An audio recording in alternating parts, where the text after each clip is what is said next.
मंडळी, एकीकडे शरद पवारांच्या वक्तव्यानं खळबळ उडालेली असली तरी मवियाच्या बैठका सुरू आहेत.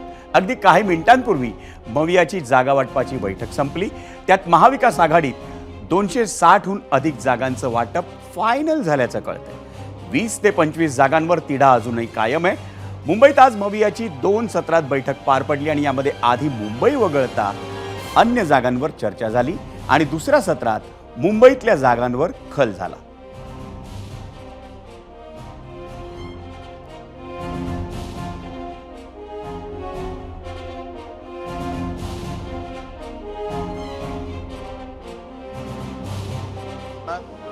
ज्या 20-25 जागेचा जो प्रश्न निर्माण झालेला आहे त्या हायकमांडच्या लेवलवर सोडवला जाईल. त्या सोडून जागा जाहीर केल्या जातील म्हणजे नाही, आमचा प्रयत्न आहे की 288 एक सोबतच जाहीर कराव्यात, कारण की वेळ नाही आहे. 20 तारखेला आमची काँग्रेस पक्षाची CSCची मीटिंग आहे. त्याच्यामध्ये आम्हाला ज्या मिळालेल्या जागेवर चर्चा व्हावी अशी अपेक्षा आहे. त्यांचंही तसंच आहे, त्यांची पण CSC होईल आणि त्यामुळे कोणत्याही जागा बाकी ठेवायच्या नाही, सगळ्या जागा क्लिअर करायच्यात असा हा प्रश्न आहे. शरद पवार असं म्हणाले की जयंत पाटील यांना महाराष्ट्र पुढे घेऊन जाण्यासाठी विशेष जबाबदारी आपण दिली पाहिजे. काय तुमचं म्हणणं आहे की बघा, शरद पवार साहेब मोठे नेते आहेत. त्यांच्या प्रत्येक वक्त्यावर आपण बोलावं ते काही बरोबर नाही. त्यामुळे आपसात आमचे भांडणं लावू नका, एवढंच आम्हाला तुम्हाला सल्ला आहे. धन्यवाद. हाईकमान से जब 25 सीट ओके हो जाए. मंडळी, महाविकास आघाडीची बैठक संपल्यावर अगदी थोड्याच वेळात मातोश्री निवासस्थानी ठाकरे गटाच्या आमदारांची बैठक होते.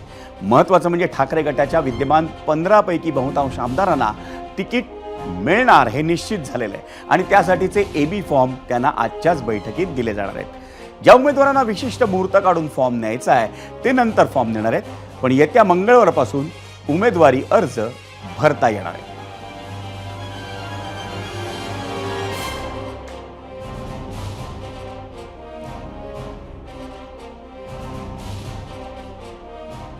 मंडळी, आता पुन्हा एकदा वळूयात आपल्या आजच्या प्रश्नाकडे. पवारांच्या वक्तव्याचं अधिक विश्लेषण आपण करणारच आहोत, पण त्याआधी पाहूयात ABP माझाच्या सुजाण प्रेक्षकांनी सोशल मीडियावर काय प्रतिक्रिया दिली. त्यासाठी जाऊया मीडिया सेंटरला. आपला आजचा प्रश्न होता, जयंत पाटलांवर मोठी जबाबदारी देणार, शरद पवारांचा अप्रत्यक्षपणे मुख्यमंत्री पदावर दावा, यामुळे मवियात संघर्ष वाढेल असं वाटतं का? होय आणि नाही असे 2 पर्याय होते.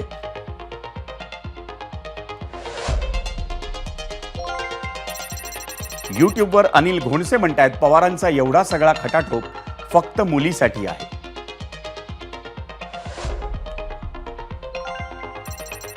यूट्यूबवरच महेश वस्त्रे म्हणतायत, जयंत पाटील यांच्या नावावर एकमत झालेलं आहे. यूट्यूबवरच संभाजी नलावडे म्हणतायत, मविया सत्तेत येणार नाही हे माहीत असल्यामुळं मुख्यमंत्रीपद आपल्या घरात न घेता पवारांनी जयंत पाटील यांचं नाव पुढे केलंय. यूट्यूबवर प्रशांत देसाई म्हणतायत, जयंत पाटील साहेबांना आज रात्री शांत झोप लागणार नाही. यूट्यूबवरच चंद्रसेन चौधरी म्हणतायत, मविया सपशेल आपटणार आहे, त्यामुळे उभाठा किंवा जयंत पाटील किंवा आणखी कोणीही मुख्यमंत्री होणार नाही हे संपूर्ण महाराष्ट्राला माहीत आहे.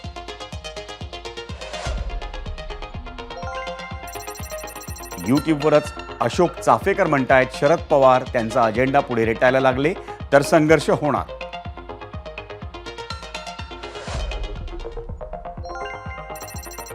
फेसबुकवर संजय पाडुल म्हणतायत, जयंत पाटील साहेब एकदम सक्षम आहेत मुख्यमंत्री पदासाठी. फेसबुकवरच मोहन डामरे म्हणतायत, संघर्ष वगैरे काही वाढणार नाही.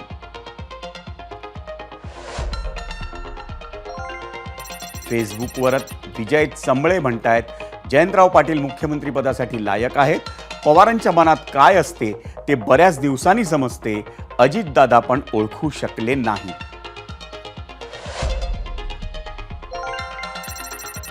इंस्टाग्रामवर ऋषी काळे म्हणतायत, भावी मुख्यमंत्री आदरणीय जयंत पाटील साहेब.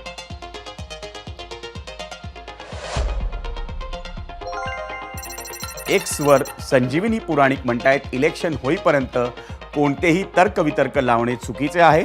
पवार साहेब जे करतील ते योग्यच करतील. ते कुठलंही विधान कधीच आंधळेपणानं करणार नाहीत.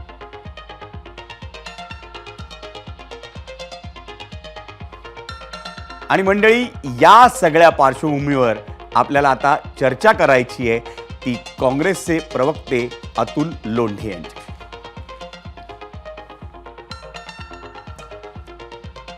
अतुल लोंढे, आपलं स्वागत आहे. निवडणुका विधानसभेच्या अगदी तोंडावर आल्या आहेत आणि मुख्यमंत्रीपदाची चर्चा ही सुरू झालेली आहे. आपण आधीपासूनच पाहतोय की उद्धव ठाकरे असतील किंवा शिवसेनेकडून मुख्यमंत्रीपदाचा चेहरा जाहीर करावा अशी मागणी करण्यात आली. मग संजय राऊत असतील किंवा ठाकरेंची शिवसेना असेल, त्यांनी उद्धव ठाकरेंचं नाव घेतलं. आणि आत्ता काँग्रेस म्हणतंय की भावी मुख्यमंत्री हे नाना पटोले. आणि त्यानंतर आता शरद पवारांनी अप्रत्यक्षपणे असे संकेत दिले आहेत की जयंत पाटील हे त्यांच्या राष्ट्रवादी काँग्रेसचे मुख्यमंत्रीपदाचे उमेदवार असू शकतात. तर ह्या सगळ्या मुख्यमंत्रीपदाच्या शर्यतीमध्ये महाविकास आघाडीत बिघाडी तर होणार नाही ना?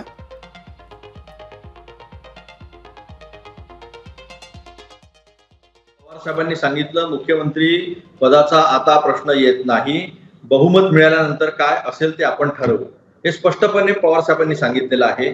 पवार साहेबांनी जयंत पाटलांना महत्वाची भूमिका देऊन त्यांनी सांगितलं की ते प्रदेशाध्यक्ष आहेतच, महत्वाची भूमिका त्यांच्याकडे आहे, त्यांना महाराष्ट्र माहिती आहे. मुख्यमंत्री कोण हा प्रश्न महाविकास आघाडीमध्ये अजिबात नाही, त्याच्यामध्ये चुरसही नाही, त्याच्यामध्ये कोणाची लढतही नाही. महाविकास आघाडी नेतृत्वानेच पुढे जाईल. मी तुम्हाला पुन्हा पुन्हा सांगतो. आणि मुख्यमंत्री पदाचा जिथपर्यंत प्रश्न आहे तो निवडणुकीनंतर वरिष्ठ नेते जे आहेत ते एकत्र बसून ठरवतील. अतुलजी, खरं तर काँग्रेसमध्ये बाळासाहेब थोरात असतील, पृथ्वीराज चव्हाण असतील, यांच्यासारखे ज्येष्ठ नेते असताना अगदी कार्यकर्त्यांपासून तुमच्यासारख्या प्रवक्त्यांपर्यंत किंवा काही नेत्यांपर्यंत सगळ्यांनी नाना पटोलेंचंच नाव उचलून धरलंय. काय नेमकी कारण आहेत यामागची? आमच्या पक्षामध्ये इफेक्टिव्ह लिडरशिप, अनुभवी लिडरशिप आणि महाराष्ट्राला नेतृत्व देऊ शकणारे अनेक लोक आहेत. जसं तुम्ही बाळासाहेब थोरातांचं नाव घेतलं, पृथ्वीराज चव्हाणांचं नाव घेतलं. नवीन पिढीमध्ये सुद्धा अनेक लोक आहेत. अमित देशमुख आहेत, यशोमती ठाकूर आहेत, बंटी पाटील आहेत, विश्वजित कदम आहेत. असे अनेक लोक जे आहेत नवीन पिढीमध्ये सुद्धा आहेत. ह्याचा निर्णय जो आहे तो वरिष्ठ नेते घेतील, वरिष्ठ पातळीवर होईल. आणि आता तो मुख्यमंत्री कोण हा प्रश्न राहिलेलाच नाही आहे. मुळामध्ये महाविकास आघाडी ही सामूहिक नेतृत्वाला पुढे जाईल. महाविकास आघाडी हाच चेहरा आहे आणि मुख्यमंत्री सुद्धा महाविकास आघाडीचा राहील. आपल्या समोर प्रश्न आहे, ज्या पद्धतीनं बेरोजगारी मोठ्या प्रमाणावर वाढवली, एमपीएससीची तयारी करणारे, सरळ सेवक भरती तयारी करणारे, शिक्षक पदाची तयारी करणारे, त्या लोकांची जी मोठ्या प्रमाणावर फसवणूक या भाजपनी केलेली आहे. तर शेतकऱ्याला पीक विम्यापासून, सोयाबीनच्या भावापासून, कापूस असेल, कांदा असेल, ऊस असेल, इथेनॉलची पॉलिसी असेल, या सगळ्यामध्ये अक्षरशः छळलेला आहे. प्रचंड प्रमाणावर महागाईतून केवळ 1,500 रुपयावर कोळवणी जी आहे ती लाडक्या बहिणींची केलेली आहे. अनेक गोष्टी या भ्रष्टाचार आहे. 1080 एकर जमीन म्हणजे विकून टाकलाय मुंबईच्या अदानीला. उद्योग सगळे गुजरातमध्ये नेलेले आहे. या गोष्टी महत्वाच्या आहे, या करेक्ट करणं, महाराष्ट्र रस्त्यावर आणणं, महाराष्ट्र जो म्हणजे रस्त्यावर म्हणजे महाराष्ट्र मार्गावर आणणं योग्य, महाराष्ट्राला पुन्हा नंबर 1 उद्योगामध्ये, पर कॅपिटा इन्कम मध्ये, जीडीपी मध्ये, सगळ्यांमध्ये नंबर 1 वर आणणं, ही जी आहे ही महाविकास आघाडीची मूळ उद्देश आहे. आणि याच उद्देश घेऊन निवडणुकीला पुढे जाणार आहोत. अतुलजी, आपण या चर्चेत सहभागी झालात त्याबद्दल आपले आभार. आणि शिवसेनेच्या उपनेत्या, ठाकरेंच्या शिवसेनेच्या उपनेत्या सुषमा अंधारे आत्ता आपल्यासोबत आहेत. सुषमाताई, खरं तर मुख्यमंत्रीपदाचा चेहरा जाहीर करण्यात यावा अशी थेट मागणी उद्धव ठाकरे आणि तुमच्या शिवसेनेकडून सातत्यानं करण्यात येत होती. काँग्रेसनं मध्यंतरी नाना पटोलेंचं नाव उचलून धरलं होतं आणि आत्ता तर काल इस्लामपुरातल्या सभेमध्ये शरद पवारांनी अप्रत्यक्षपणे संकेत दिले आहेत की जयंत पाटील हे यांच्यावर मोठी जबाबदारी सोपवण्यात येईल. आणि महत्त्वाचं म्हणजे त्यांच्याच पक्षाचे 2 नेते, एक खासदार निलेश लंके आणि अमोल कोल्हे, यांनी तर अगदी सांगितलं की आत्ता यापुढच्या काळात मुख्यमंत्रीपदासाठी उमेदवार कोण असतील तर ते जयंत पाटील. तुम्हाला पटतंय ते? मला वाटतं इट्स अ गुड साईन. हा एक चांगला शुभ संकेत आहे की तुम्ही महाविकास आघाडीच्या मुख्यमंत्र्यांच्या संदर्भाने चर्चा करताय. याचा अर्थ असा आहे की निश्चितपणे निकालानंतरचा जो मुख्यमंत्री असेल तो महाविकास आघाडीचा असेल. आता जरा दुसऱ्या मुद्द्याकडे येऊया. सन्माननीय पक्षप्रमुखांनी जे म्हटलं षण्मुखानंदच्या हॉलमध्ये की मुख्यमंत्री पदाचा उमेदवार ठरवा, ते असं म्हणाले नाही की मला मुख्यमंत्री पद द्या. ते म्हणाले मुख्यमंत्री पदाचा उमेदवार ठरवा, तुम्ही कुठलाही उमेदवार ठरवा, त्याला माझी सहमती असेल. असं म्हणण्याचं कारण काय होतं, तर त्याचं कारण महत्वाचं हे आहे की हरियाणामध्ये एवढं चांगलं वातावरण होतं, पण हरियाणामध्ये केंद्रीय नेतृत्वाचा म्हणजे सन्माननीय राहुल गांधीजी यांच्या एका चेहऱ्यावर सगळे अवलंबून होते. स्थानिकचे काही चेहरे पुढे येणं गरजेचं होतं. अर्थात मला हरियाणाची अजून काही स्थानिकची नीटशी परिस्थिती माहित नाही, परंतु जे काही प्रिडिक्शन आणि अनालिसिस येतात त्यावरून हे सांगत आहे. मला वाटतं की महाराष्ट्रामध्ये सुद्धा भाजपच्या बद्दलचा कमालीचा जनरोष आहे आणि त्या जनरोषासोबतच महाराष्ट्राच्या जनतेमध्ये सन्माननीय पक्षप्रमुख उद्धव साहेब यांच्या चेहऱ्याबद्दलची विश्वासार्हता फार मोठी आहे. तितकीच माननीय आदरणीय शरद पवार साहेब यांच्या नेतृत्वाबद्दल एक आश्वासकता लोकांमध्ये आहे. सो चेहरा या निमित्ताने एक ठरला तर निश्चितपणे महाराष्ट्राच्या जनतेला सुद्धा दिशा प्राप्त होईल. या अनुषंगाने सन्माननीय पक्षप्रमुखांनी मुख्यमंत्री पदाचा चेहरा ठरवा असं म्हटलं होतं. आता तुमच्या तिसऱ्या मुद्द्याकडे येते की मग तो चेहरा कोण असेल? तो चेहरा जयंत पाटील जे असतील का? तो चेहरा अजून कोणी नाना पटोले असतील का? अतुल भैयांनी अमित देशमुखांचं नाव घेतलं, सो प्लीज हेही नाव जरा अंडरलाईन करून ठेवा, कारण अमित देशमुखांचे कार्यकर्ते सुद्धा भावी मुख्यमंत्री वगैरे त्याचे बॅनर लावत आहेत. तर तो चेहरा कोणता असेल? मला वाटतं राष्ट्रवादी काँग्रेसकडून जर चेहरा कोणता असेल तर निश्चितपणे जयंतरावजी एक फार मोठे नेते आहेत, मुरब्बी आहेत, अनुभवी आहेत.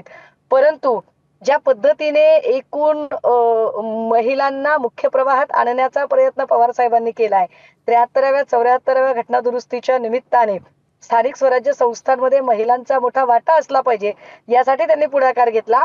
अगदी त्याच वेळेला महिलांचं नाव पुरुषांइतकंच जागेच्या 7 बारेवर आलं पाहिजे यासाठी त्यांनी पुढाकार घेतला. सो निश्चितपणे जर राष्ट्रवादी काँग्रेसकडून एखादं नाव पुढे येणार असेल तर मला वाटतं की राष्ट्रवादी काँग्रेसकडून नाव हे सुप्रियाताईंचं नाव पुढे येणं हे जास्त सहज स्वाभाविक आहे. कारण तुम्ही प्रिडिक्ट करू शकत नाही. पवार साहेब जेव्हा पूर्वेकडे नेम धरतात तेव्हा पश्चिमेकडे शिकार होते, हे कृपया समजून घ्या. त्यामुळे जयंत पाटील साहेबांच्या नावावर जर चर्चा होत तुम्ही हे थेट संकेत देतायत का की सुप्रिया सुळे यांना जर मुख्यमंत्री पदाचा उमेदवार म्हणून पुढच्या काळात घोषित केलं शरद पवारांनी जाहीररित्या, तर त्याला ठाकरेंची शिवसेना पाठिंबा देणार? नाही, मी असं म्हणत नाहीये. मी असं सांगते तुम्हाला की राष्ट्रवादी काँग्रेसकडून जर सगळेच पक्ष आपापल्या पक्षाचं नाव पुढे करत असतील तर राष्ट्रवादी काँग्रेसकडून आतापर्यंत पवार साहेबांनी ज्या पद्धतीची विधानं केलेली आहेत आणि महत्वाचं म्हणजे 73वी आणि 74वी घटना दुरुस्तीचा मी संदर्भ आपल्याला दिला. 73व्या आणि 74व्या घटना दुरुस्तीच्या निमित्ताने त्यांनी महिलांना राजकीय प्रवाहात आणण्याचा जो प्रयत्न केला आणि विशेषतः स्थानिक स्वराज्य संस्थांमध्ये 50% आरक्षणाची गोष्ट केली किंवा महिलांना 7 बाऱ्यावरती आणलं, त्यामुळे ते महिला धोरण राबवण्यासाठी आग्रही असतात. आणि या निमित्ताने राष्ट्रवादी काँग्रेसमधनं जर महिला चेहरा म्हणून पुढे यायचं नाव असेल तर ते सुप्रियाजींचं नाव येऊ शकतं. आणि जयंतरावजी निश्चितपणे खूप मुरब्बी, मुत्सद्दी आणि मोठे अनुभवी नेते आहेत. परंतु मी पवार साहेबांची एकूण कार्यपद्धती जर बघितली तर त्या कार्यपद्धतीच्या संबंधाने मी आपल्याला सांगायचा फक्त प्रयत्न केला. याच्यावरती माझ्या पक्षाने सहमती द्यावी की न द्यावी हा अधिकार माझा निश्चितच नाही. हा अधिकार माझ्या पक्षश्रेष्ठींचा आहे. मी फक्त फील्ड मधली कार्यकर्ती आहे.